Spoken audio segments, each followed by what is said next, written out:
This is the thing about Hinge. Like, this is why it just doesn't work for me. I'm going to be completely honest. It's like most of these guys that I'm swiping through, it's like if I saw them at the bar and they bought me maybe one drink and were a little bit funny, would I go home with them? Yes.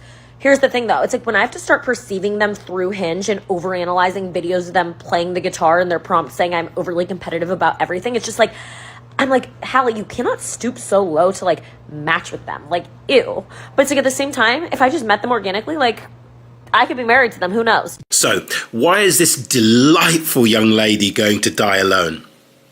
Well, she is stuck in the perfect double bind of the modern woman. On the one hand, she is completely divorced from her biology which says, keep your legs closed and only open them when you find a man, the best man you can get, who will also stick around and love and care for you, because when you get pregnant and you have infants, you won't be able to look after yourself and you'll need a man. So that's her biology. But like all modern women, since the pill, since feminism said that women can do anything men can do, including sleeping around, she's divorced herself completely from her biology. So now all it takes for her to open her legs is for Chad or Tyrone or a bad boy to get her juices flowing, arouse her sexually, buy her a drink, like she said, and be hot, and she will sleep with him. So she's already ruined. She's already fucked because of that. She's given away her purity and her innocence and her value. She's given it away to multiple men. She's full of competing strands of DNA trying to imprint her. She's already been pumped and dumped enough times that the emotional baggage train has already started choo-choo. She's already ruined. But then on top of that, she happens to be, like all modern women, a pathologically immature 6-year-old girl that has never grown up. And in this case, she kind of reflects the hyper-neurotic brat princess archetype, whereby, as she herself points out, that the same men that she would meet in a bar and hook up with, if she sees their profiles on Hinge, her 6-year-old hyper-neurotic childish brain will basically fault find. Will look through his thing and find an ick. You know, the whole ick trend. So the whole ick trend is just childish. It's literally just women being children finding ridiculous, absurd things to be able to go, ew, you're nasty, you're smelly, don't want to go out with you, which is a perversion of the woman's natural and proper pickiness and fussiness.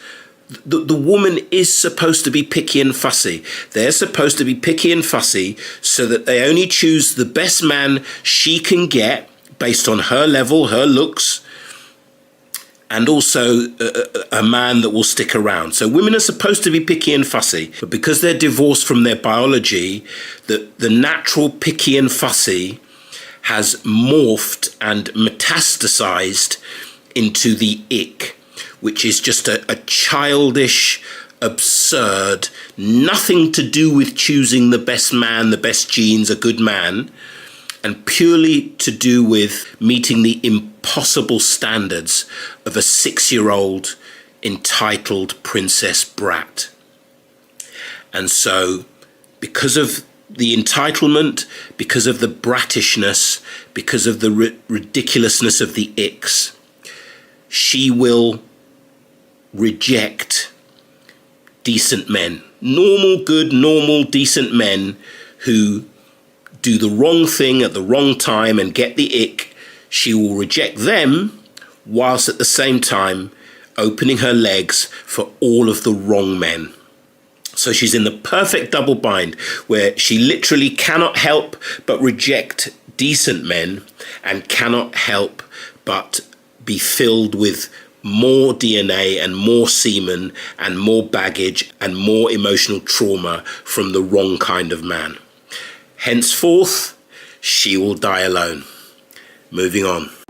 If you are a woman and you are in a relationship with a man that has no money and cannot provide for you fully, and I mean everything you need, such as a house, money to live on, and basically everything you need to be provided for as a woman, hair, makeup, shopping, then you are dating the wrong man. You should only date a man who can fully provide for you. And it doesn't matter what you look like as a woman.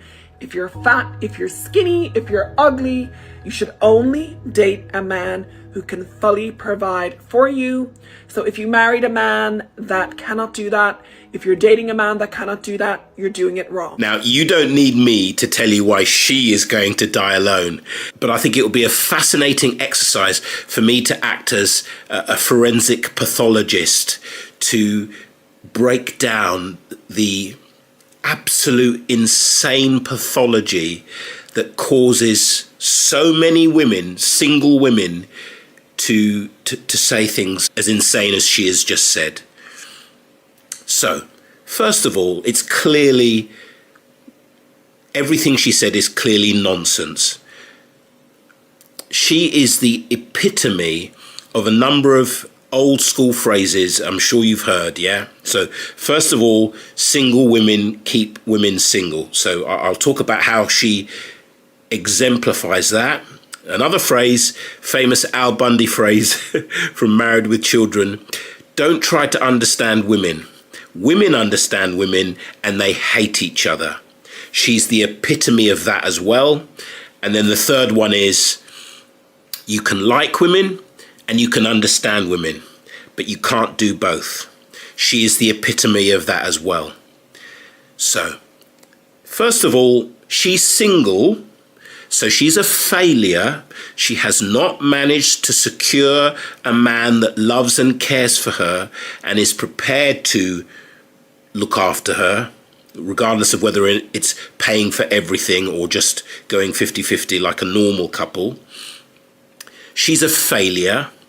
But she feels like she should be in a position to advise other women from her position of failure.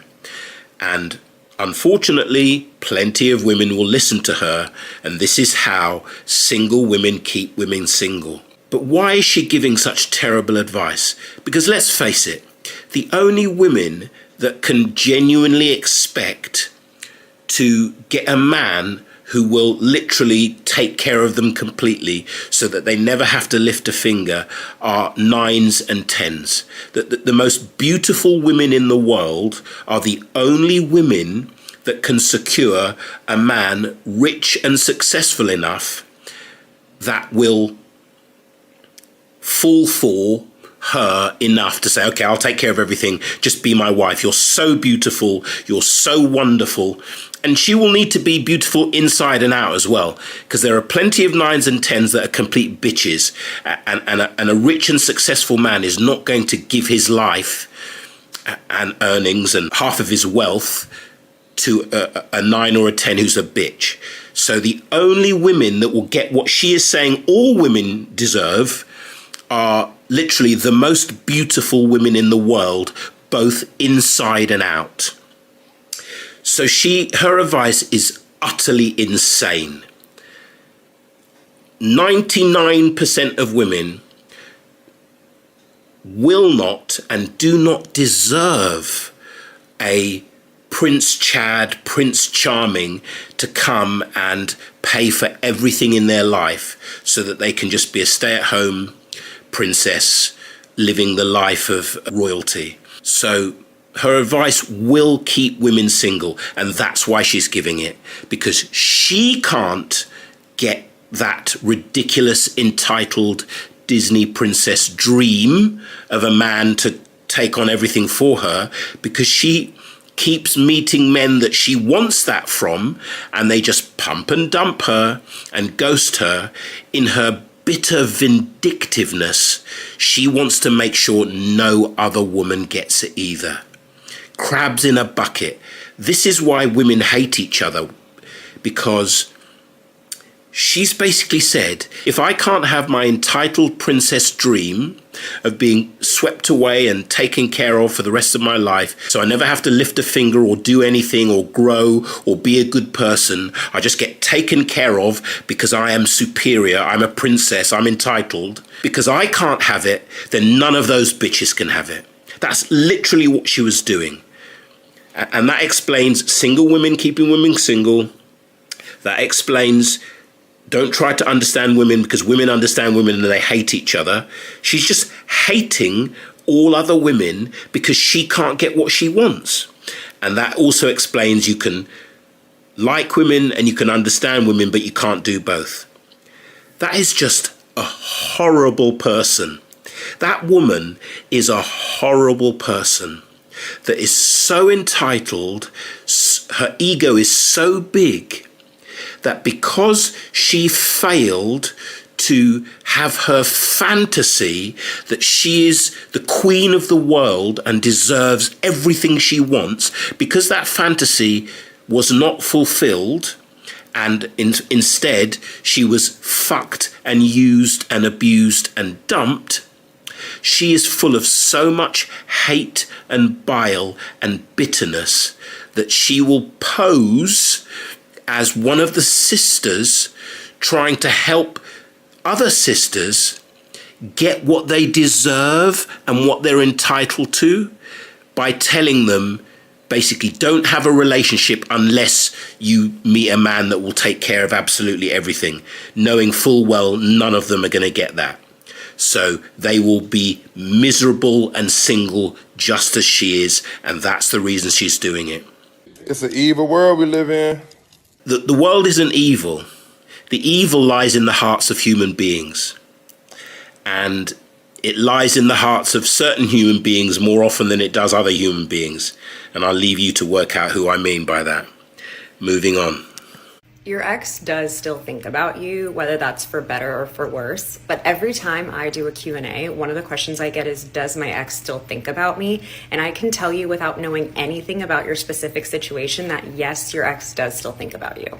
Even if your ex is still in a new relationship, I can promise they think about you from time to time. And even if your ex moved to the other side of the globe, I can also promise that they still think about you from time to time. And the way I know this is I can guarantee that you still think about every single person you've been in a relationship with, including that person that you were probably with for 3 weeks when you were in junior high. People don't just forget people that they were in relationships with. Now, I know that this may help you in some ways, and I also know that this may hurt in some ways, but just know that you have not been forgotten about. Now, do I think you should do anything with this information? No, I just want to ease some of your fears of being forgotten. And the way I know this is that I can guarantee that you still think about every single person you've ever been in a relationship with, including the person you were in a relationship for 3 weeks for in junior high.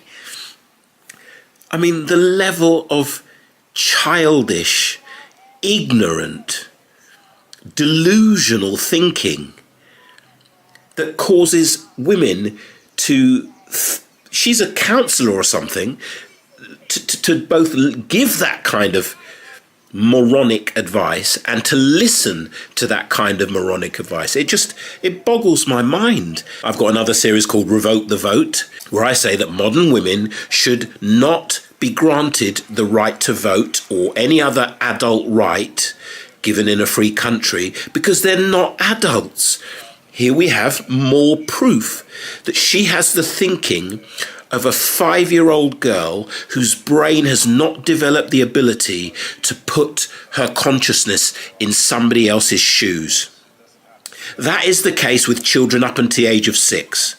If you show a child younger than about 6 a book with a blue cover and a red cover, you show them both sides, both covers, and then you sit down in front of the child and you hold the book in front of you so that the blue cover faces the child and the red cover faces you, and then you say to the child, what color am I seeing? The child will say blue. Absolutely, profoundly self-absorbed and incapable of empathy. That is what a child is. Before the brain develops, a child is so self-absorbed that they cannot step out of themselves to see things from someone else's point of view. That's a child, and it's also a modern woman. And she's just proven that. Just because women are needy, hyper-neurotic little children that are filled with hypergamous FOMO and do always think about their exes and are always thinking about hoping that their exes aren't happy without them because they're so vindictive and selfish and constantly worrying, did I let the best man get away?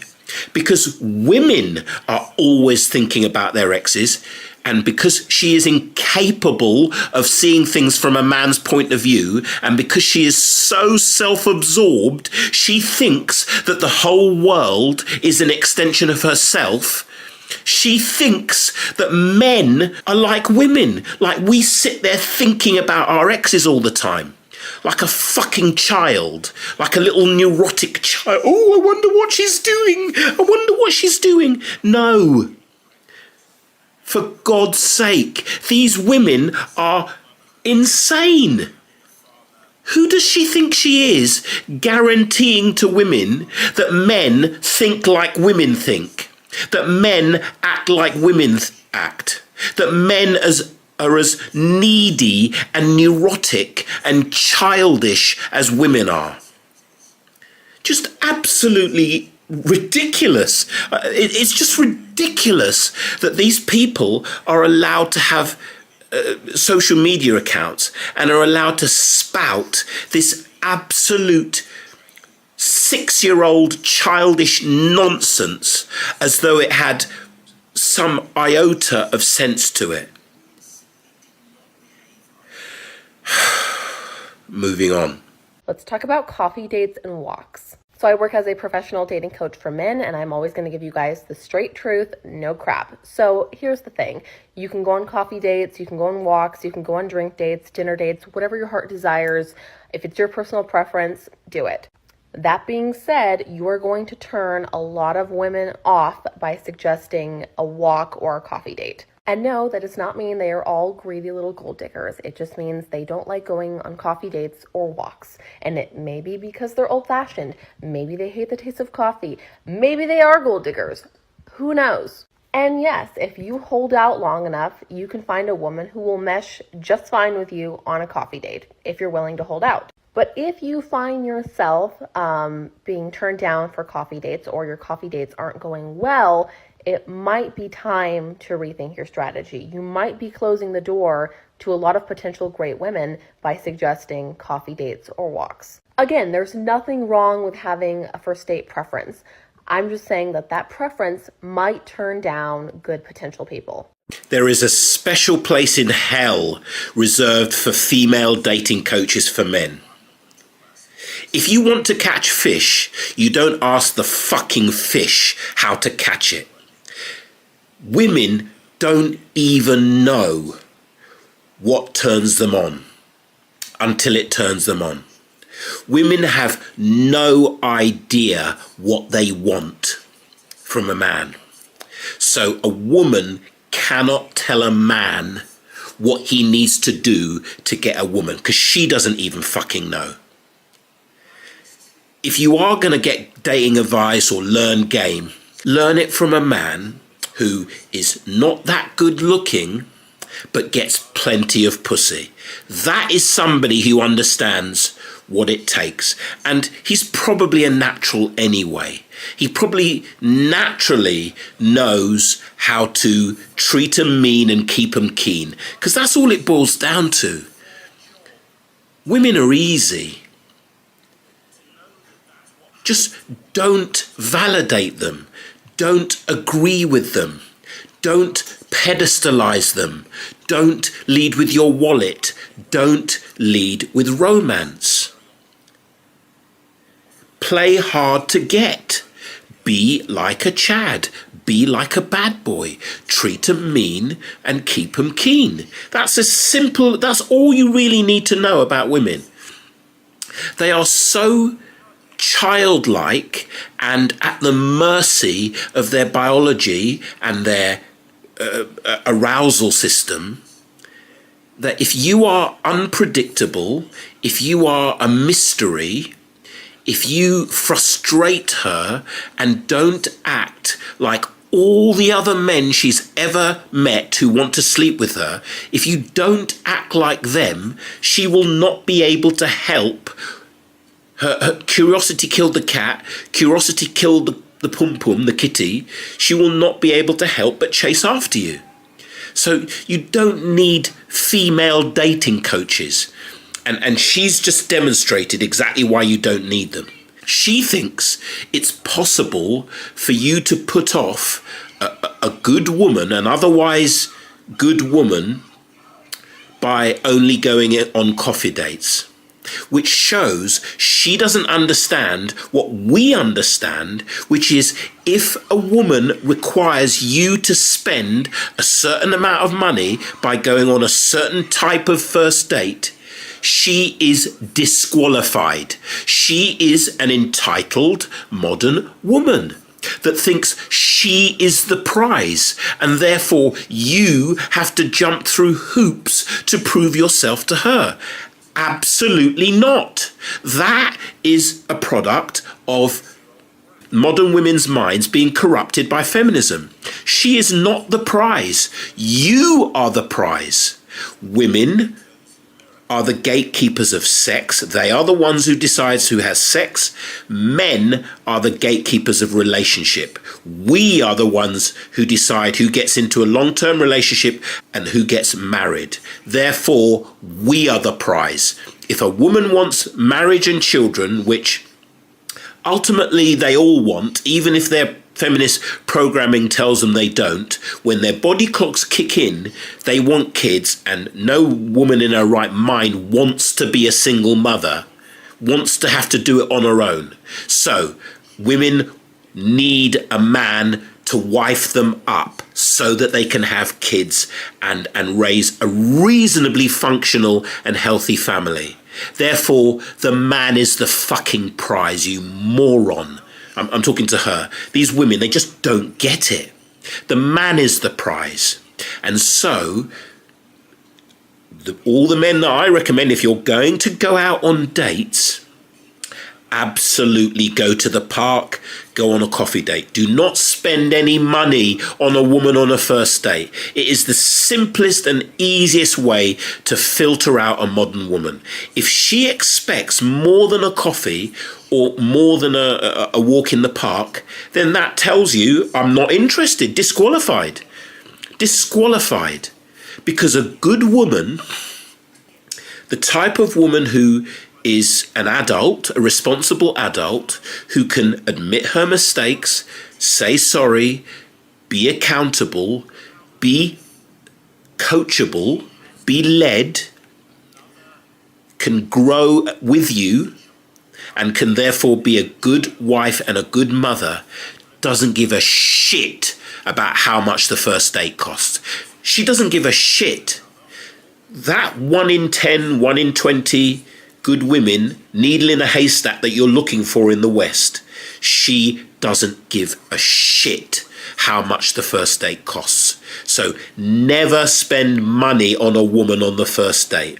And if she doesn't like it, then you've just filtered out one of the 95% of women who do not deserve you, who are modern women, who are whores, will cheat on you, will abuse you, will lie to you, will have a kid with another man and expect you to raise it, will divorce rape you, will accuse you of grape, will accuse you of molesting her children.